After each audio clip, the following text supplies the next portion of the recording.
Welcome back to Movie Recaps. Today I will show you an action, thriller film from 2008, titled Terra Nova. Spoilers ahead. Watch out and take care. On the cold hills of a deserted island, Dylan is trying to find a safe spot to camp. He walks for miles until he slips and falls into a freezing river, but after floating away for a while, he manages to climb out and continue his journey. When he gets too tired to keep going, he stops to rest against a big rock, grabs a flower to eat, and begins thinking back to how all this started. Dylan is in jail for life for the assassination of 6 men, when one afternoon, he's taken to see the prison governor, who asks him what he dreams of. He isn't the only person going through this. Various of his fellow prisoners are also being called to the governor's office and are asked the same question. Moriak says he wants to see the sea, Yakut wants to witness the war against China, Obazyanka won't speak, Abazian wants to work in this prison and be a governor, Tolya wants to follow the progress of the space station, and Sipa wants to see women again, but Dylan's answer is never shown. The governor tells them they've been selected to be transferred to a penal colony, and shortly afterward, all prisoners are boarded into a ship. Just like in the actual prison, the prisoners are divided into groups and put into cells, although Abazian acts like he is the boss and even kills a man to take his bed. When the hatch is finally closed and the boat takes off, the prisoners start panicking, thinking this has all been a trick to let them die at sea. As the men begin getting violent, Dylan remembers a conversation he had with Sipa back in prison. Sipa has some severe mental issues and would always draw on the wall and talk nonsense, but that day, he mentioned heaven and hell not having any seats left and a third purgatory-like place being prepared for people like them. Julien had thought it was more of his usual nonsense back then, but he's starting to see the merits of it now. After a while, everyone calms down and tries to spend the trip chit-chatting and eating, but in the middle of the journey, a gang escapes from one of the cells, looking for their compatriot. Abazian pretends to negotiate at first only to kill the man they're looking for, causing a riot to start. Prisoners on both sides begin hitting and killing each other through the bars except for Starry, an old man that stays behind praying. The fight doesn't last long though. The guards quickly arrive and after stopping them with a warning shot, they throw a sleeping gas grenade to knock them all out. Eventually, they make it to a deserted island, where the prisoners are put into numbered handcuffs and left at the beach so they can listen to what Mr. Olafsson and Marta, the heads of the Terra Nova project, have to say. Since the death penalty has become illegal in all countries, prisons have been running out of space to hold such a large number of criminals, which is why the Russian government has offered this land to start this project, funded by some international organizations. Starting today, the prisoners are colonists living under their protection, and everything they need to survive is being provided, including food that should last 3 months. A satellite will be watching them all the time, and there also are some communication buoys around. They have the possibility to take a boat to one of them to press the red button and say what they need. If a green light appears, that means the request has been accepted. Abazian isn't happy about the idea of being recorded 24/7, so he throws a big rock in protest, but the guards quickly make him stand back with some warning shots. Marta clarifies that the buoys can also be used to ask to leave the project by saying their name and the reason why they want to leave. If they do, they'll be returned to prison. By putting the buoys on the sea instead of on the beach, they make sure that the decision is thought twice before risking getting on a boat. Before leaving, the guards drop a bunch of keys on the sand, explaining they are numbered to match their handcuffs. The prisoners rush towards them and start fighting over them while Dylan and Sipa stay safely behind, only grabbing the keys that the others drop. Starry also decides to stay behind and watch how a gang forms a line around the keys to keep their rivals out, and a group goes to the crates the guards left to pick up some weapons and attack the crowd with them. Eventually, Ali's gang takes control of the situation. Ali gets a jacket and good shoes for himself and Starry before choosing a man to send out on the boat, but as soon as he grabs someone, the group takes the chance to attack and the fight starts again. Dozens of men die in the fight. Moriak kills Ali with a rock, Abazian kills Starry also with a rock, and the 3 men that get on a boat to reach the buoy fall to the sea and die drowning. All the remaining prisoners go to the warehouse and begin distributing the supplies, and Abazian takes advantage of the tools found to get his cuffs open by force. Dylan packs a bunch of supplies in a bag and grabs himself a jacket while listening to Sipa say there is no way the food will last 3 months. Then he leaves the area to survive on his own and hopefully find a way out of the island, taking us back to the beginning of the story. Dylan explores the island until he finds an area with no snow and a rocky formation that will provide some shelter, so he decides to sit there while looking at a picture of his family that he's kept hidden in his prison uniform. He misses them terribly, and falls asleep with tears in his eyes. Sometime later, he wakes up when he hears some squealing. Turns out the supplies were filled with rodents, and they are now eating through his food and bag. When it starts raining, Dylan finds shelter under the rock formation he saw before, getting a fire going for warmth and heating some water. After it stops raining, he catches a bird and roasts it over the fire. That's when Sipa finds him.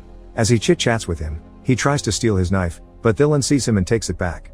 Sipa offers some salt he had with him and his help in exchange for some meat, which Siling accepts, so Sipa goes to pick up more wood and sees the family picture on Dylan hung on the rocks, which makes him blow a kiss at Dylan's wife.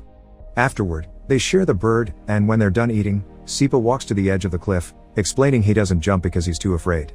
He asks Dylan why he won't die either, and Dylan explains it's because of his family. They're dead and he wants to be buried next to them, which can't happen if he dies on the island. The two men fall asleep, and when Dylan wakes up, he finds Sipa has stolen the picture to use it as inspiration for his debauchery. Furious, Dylan beats him up and pushes him off the cliff, but Sipa doesn't die because he doesn't fall into the ocean. He drops on a hill right underneath. But even after this disagreement, the two of them travel together as they explore the island. Sipa easily amuses himself with the trash he finds in the water while Dylan tries to fish, but the only living being they find in the water is some sort of aquatic centipede, which freaks Sipa out. While looking around, Dylan is shocked to suddenly find part of a seaplane among the rocks. It only takes going a bit farther up the hill to find the entire plane, which gives him a bit of hope because he used to be a pilot and would be able to fly it. However, two men aren't enough to move it, so for now, they go back to their shelter. Dylan starts a fire with some matches he had grabbed at the warehouse, but there's something in them that creates a very toxic smoke. He moves away from the fire and drags a sleeping Sipa with him, who at first won't wake up. It takes a few shakes from Dylan for him to finally regain consciousness, but his mouth only continues to spout nonsense, and Dylan realizes the cold will kill them any minute now. The two men decide to go back to the base and see if they can steal some coal. Back in the base, life hasn't been easy for everyone. Abazian and his gang are in control and keeping a routine while sharing the supplies, and Abazian even asks them to call him governor. But they keep anyone that isn't in their team inside the barracks. They only allow them to come out to have a walk in an enclosed area, similar to real prisons, while Estonitz yells at them from the watchtower.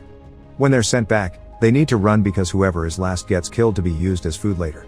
Dylan and Sipa manage to reach the coal box and find the remains of a fire. After walking for so long, they're almost freezing, so they can't help laying down next to the fire and falling asleep. But Sipa wakes up quickly when he hears some noises. The gang is coming over with their latest prisoner for roasting.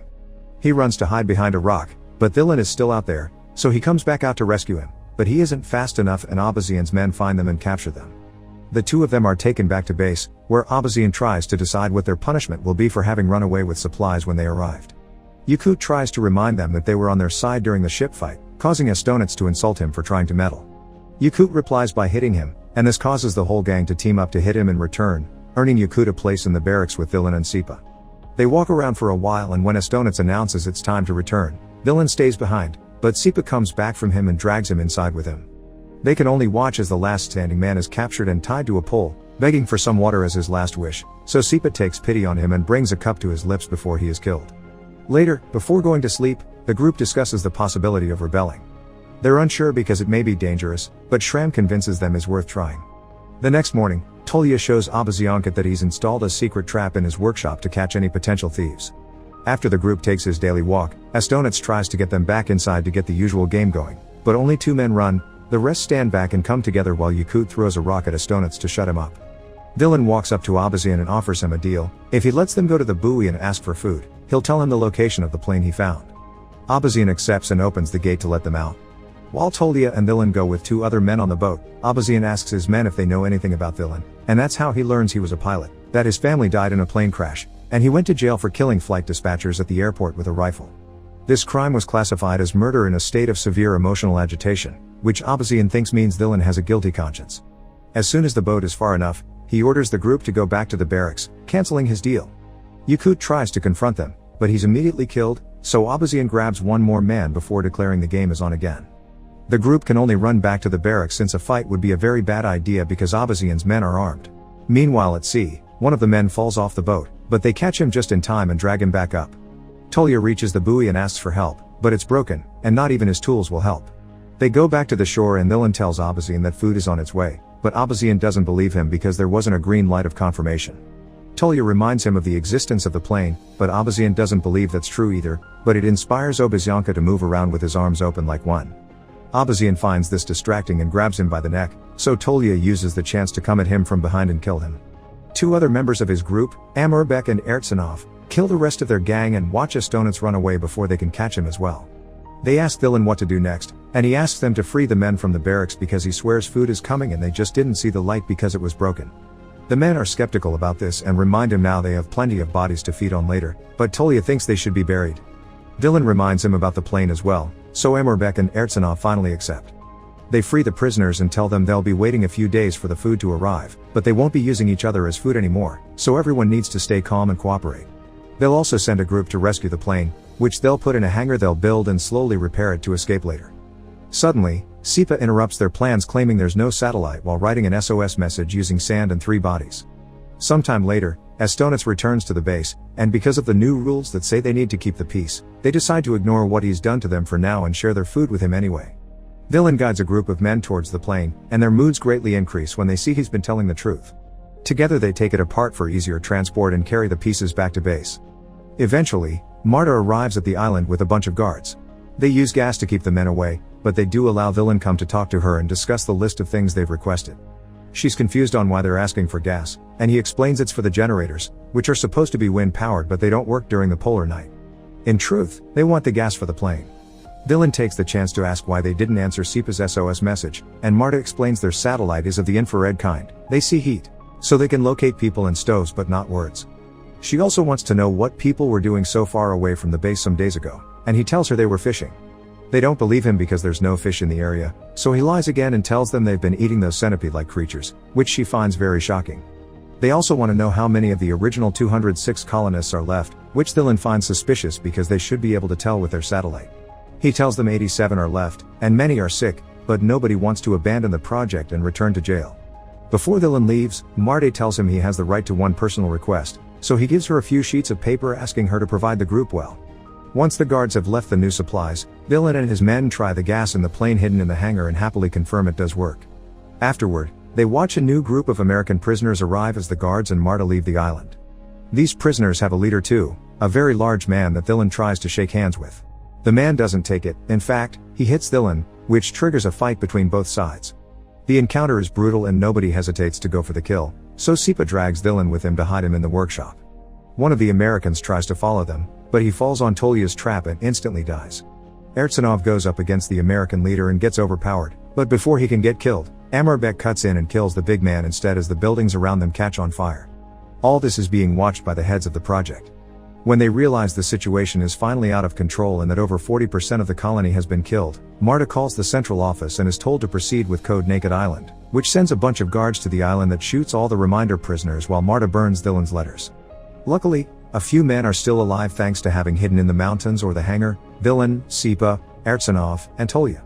Together they push the plane out, but when they're about to board it, Sipa tells them goodbye and runs to the hill so he can jump into the ocean, not afraid anymore.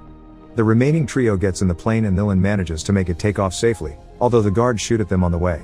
His 2 companions die, but Villain isn't hit by the bullets, so he flies away into his freedom.